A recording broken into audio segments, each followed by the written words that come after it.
위기의 순간 우리의 생명을 살리는 행동은 따로 있습니다. 안전 골든 액션. 생사의 위기에서 살아남는 정보와 안전사회로 나가는 골든 액션을 소개합니다. 한국안전전문가협회 이송규 회장과 전화 연결합니다. 회장님 안녕하세요. 네, 안녕하세요. 저는 한국안전전문가협회 회장을 맡고 있는 이송규 기술사입니다. 네, 반갑습니다. 앞으로 안전 골든 액션을 함께하게 됐는데 이 시간을 통해 안전에 대한 더 많은 것들을 배우고 익히게 되길 기대해 봅니다. 네. 우리나라에 좀 사고가 좀 어느 정도나 생기고 있습니까? 어떻습니까? 지금 우리나라는 그 교통사고, 화재, 산업재해 이 3대 사고로 하거든요. 이 세 개가. 이로 인해서 매년 40만 명을 넘고 있습니다. 아이고. 굉장한 많은 숫자죠. 네. 그래서 저는 이런 안전한 대한민국을 위해서 다양한 분야에서 국민과 소통하고 있고요. 또 앞으로 이 시간을 통해서 위기 상황에서 어떠한 것들이 가장 좋은 행동인지. 그래서 골든 액션이 무엇인지 청취자 여러분들과 소통하도록 하겠습니다. 그래요. 보통 골든 타임은 이제 조금 익숙한데 골든 액션 하면은 조금 이게 뭘까 싶거든요. 네. 위기 상황에서 골든 타임도 중요하지만 어떻게 행동하느냐 하는 골든 액션이 더 중요하다는 건데 조금 더 구체적인 설명 들어볼 수 있을까요? 앵커께서 말씀하시는 골든 타임도 굉장히 중요한데 더 중요한 건 그 골든 타임에서 어떻게 행동하느냐.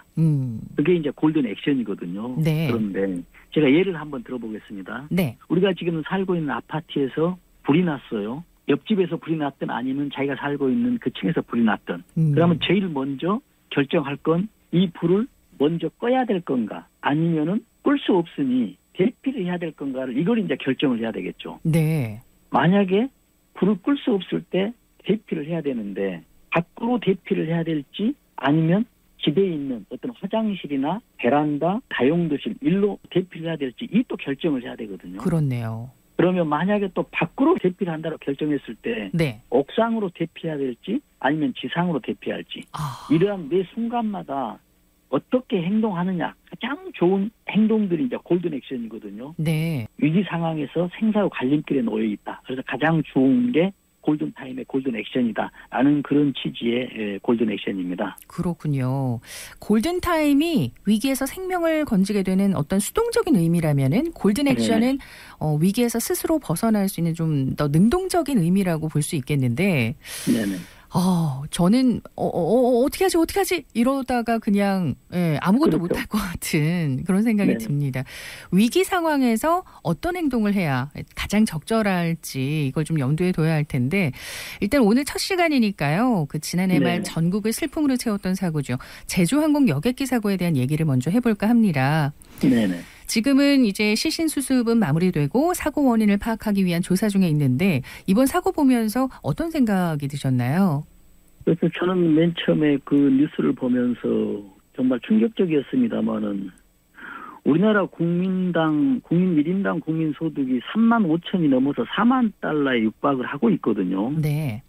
그런 경제적인 측면에서 선진국인데 거의 반해서 안전관리는 정말 20년 전, 30년 전 후진국 수준이라는 생각을 떨칠 수가 없었습니다. 어떤 면에서 후진국 수준을 벗어나지 못한 걸까요? 비행기가 이번에 동체 착륙을 했지 않습니까? 네네.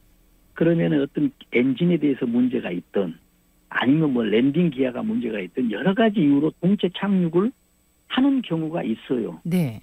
전 세계적으로 보면 5건에서 10건 정도가 동체 착륙을 하거든요. 매년 그렇습니까? 매년 평균으로 보면요. 전 세계적으로. 굉장히 위험한 상황이죠. 네.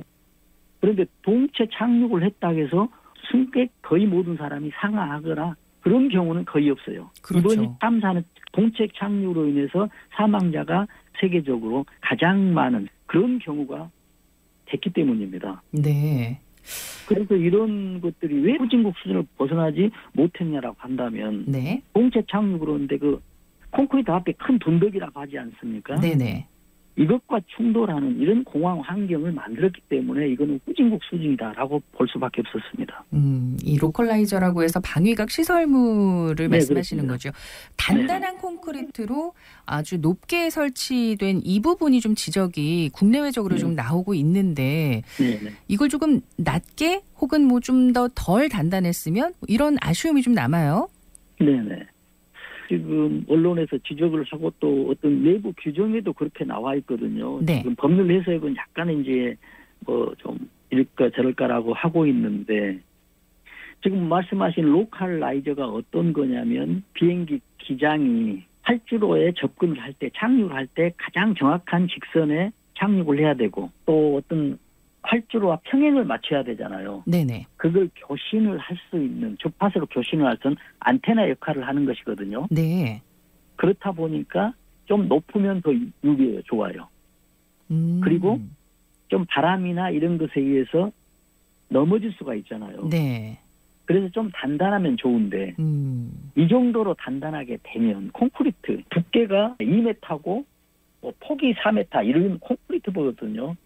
이런 식으로 만들어놨을 경우에는 지금 충돌할 때 비행기의 폭발성의 어떤 상황이 되기 때문에 굉장히 아쉽다. 그래서 보통 우리가 약하게 설치할 수도 있었을 텐데 왜 이랬을까라는 가장 큰 아쉬움이 좀 남는 경우입니다. 네.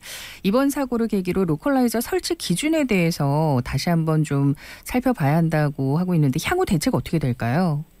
그러니까 지금 이 로컬라이저는 어떻게 설치돼야 되고 지금도 어떤 규정에 나와 있어요. 또 활주로도 어떻게 해야 되고 활주로 바로 로컬라이저와 활주로 사이에는 안전구역도 어떻게 돼야 되냐라고 네. 규정은 돼 있는데 실질적인 법에 있는 규정이 아니고 국토부 산하에 있는 내부 기준에 의해서 규정이 돼 있거든요. 네. 그래서 실제 이걸 위반했다 하더라도 법적인 벌칙이 없어요. 법률이 아니기 때문에. 그래서 앞으로 이런 세부 규정들이 법률에 의해서 규정되고 제정돼야 되겠다라는 그런 전망을 해봅니다. 그 공항 부지에 있는 시설물에 대해서는 그렇고 또 여객기 이상의 원인으로는 그 조류 충돌에 의한 엔진 작동 불가, 뭐 랜딩 기어 작동 불가 이런 것들이 언급이 되는데 전문가 입장에서 어떻게 보십니까? 그렇죠. 말씀하신 대로 지금까지 어떤 그 상황을 종합해 보면 어떤 조류 충돌에 의해서 엔진이 정지됐다 이렇게 볼 수 있거든요. 네. 보잉 737-802 기종은 엔진이 2개가 있어요. 네. 하나가 만약에 정지가 되면 또 하나가 작동이 되도록 돼 있는데 지금 상황에서 보면 엔진 2개가 작동되지 않았나라고 이렇게 추정을 해볼 수가 있고요. 네. 또 하나는 엔진과 별개로 랜딩 기어가 작동이 안 됐거든요. 네. 그러면 이것도 엔진과 조류 충돌과 어떤 그 관련성이 있는지 이런 것들을 좀 분석을 해야 되는데 지금 블랙박스를 확인하고 있기 때문에 이거에 대해서 정확한 어떤 사고 원인이 나타날 수 있겠다라는 이런 예측을 해봅니다. 네, 이건 조금 더 시간이 필요해 보이네요. 예. 네네. 자, 어쨌거나 이번 사고는 중대재해처벌법 대상이 될 것으로 지금 보도가 되고 있는데 이게 사고 원인에 따라서 처벌 대상에 대한 경우의 수가 굉장히 다양하다고 합니다. 어떻게 나누게 되나요? 중대재해처벌법이 지금 한 3년째 되고 있거든요. 그런데 지금 중대재해처벌법의 중대재해라는 것은 어떻게 돼 있냐면 2개로 분류가 돼 있어요. 중대재해는 무조건 한 명이 사망한 경우인데 한 명 이상이 네. 중대산업재해하고 중대시민재해로 분류되거든요. 네. 근데 중대산업재해라는 산업 현장에서 사망한 것을 중대산업재해라 하고 중대시민재해는 산업 현장이 아닌 근로자가 아닌 일반 시민들이 사망한 경우거든요. 네. 그러면 이번에 중대재해 중에서 중대산업재해는 지금 기장과 승무원이 사망했잖아요. 네. 산업 현장이나 다름없죠. 근로를 제공하다 그랬으니까. 그래서 중대산업재해에 해당이 될 것이고 네. 또 일반 그 승객들이 사망했잖아요. 네네. 그러면 이제 중대시민재해로 볼 수 있는데 중대시민재해는 공중교통수단 있죠. 네. 그래서 항공기가 이게 포함이 되거든요. 네네. 그래서 항공기 승객에 사망했기 때문에 이번 사고는 중대재해처벌법에 중대재해 포함이 되는데 중대산업재해도 포함이 되고 중대시민재해도 포함이 됩니다. 그러나 이제 앞으로 관건은 뭐냐면 중대재해가 발생했으면은 지금 경영 책임자가 중한 지금 처벌을 받게 되는 것이거든요. 네.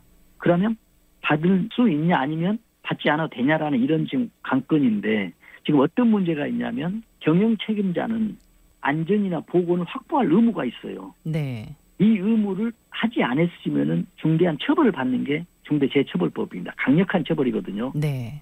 그래서 이제 법에서 이런 중대재해가 발생을 했는데 그러면은 경영 책임자가 안전에 대한 관리, 확보를 했었냐 안 했었냐 이거 관건이기 때문에 재판에 의해서 판결로 나타날 것으로 봅니다. 네. 벌써 시간이 이렇게 돼서요. 시간이 조금 부족하네요. 네. 일단 정부 관리 감독도 좀 중요해 보이고요. 일단은 이렇게 참담한 사고가 다시는 일어나지 않는 게 가장 중요할 텐데 안전을 위한 행동이자 위기 상황 속에서의 적절한 행동, 안전 골든 액션 이제 조금 마무리를 해야 할 것 같습니다. 예. 그 안전 전문가시니까 비행기에 우리가 탑승했을 때 안전을 위해서 승객으로서 어떻게 해야 가장 안전할지 이것만 좀 마지막으로 좀 짚어주실까요? 네, 비행기는 가장 안전한 교통수단이라고 얘기하거든요. 네. 왜냐하면 지금 비행 횟수나 비행 시간에 따라서 얼마만큼의 그 사고가 났냐 이런 확률로 보기 때문에 비행기는 가장 안전한 수단이라고 하는데 그렇죠. 우리가 이번 사고처럼 비행기는 한 번 사고가 나면 정말 대형 사고가 발생하기 때문에 굉장히 우리 승객이나 모든 사람들이 안전에 주의해야 되는데 지금 말씀하신 대로 가장 이제 골든 액션이 뭐냐는 얘기죠. 지금 가장 중요한 거는 우리는 비행기를 타는 순간부터 모든 승무원의 안내를 받고 있거든요. 그래서 안내 절차에 잘 따라야 되고요. 만약에 이제 우리가 운항 중에도 난기류가 심할 때는 좀 긴장하지 말고 좀 침착하게 행동을 하고요. 또 수화물도 크기에 맞게 선반에 보관해야 되고 어떤 비상시 승객 위에서 지금 산소 마스크가 내려오잖아요. 네. 이것도 침착한 행동을 해야 됩니다. 우리가 위기 상황에서는 가장 중요한 게 침착하게 행동하는 게 중요합니다. 그래서 앞으로 이런 것들을 어떤 위기 상황에서 골든 액션들을 취한다면 그나마 사고는 좀 최소화될 것으로 생각하고 있습니다. 그래요. 당황하면 아무것도 생각이 안 나니까요. 오늘 안전 골든 액션 앞으로 이 시간을 통해서 안전에 대해서 계속 상기할 수 있는 그런 기회가 되길 바랍니다. 그래요. 회장님 오늘 말씀 잘 들었고요. 다음 시간에 뵙겠습니다. 감사합니다. 네, 감사합니다. 네, 한국안전전문가협회 이성규 회장과 이야기 나눠봤습니다.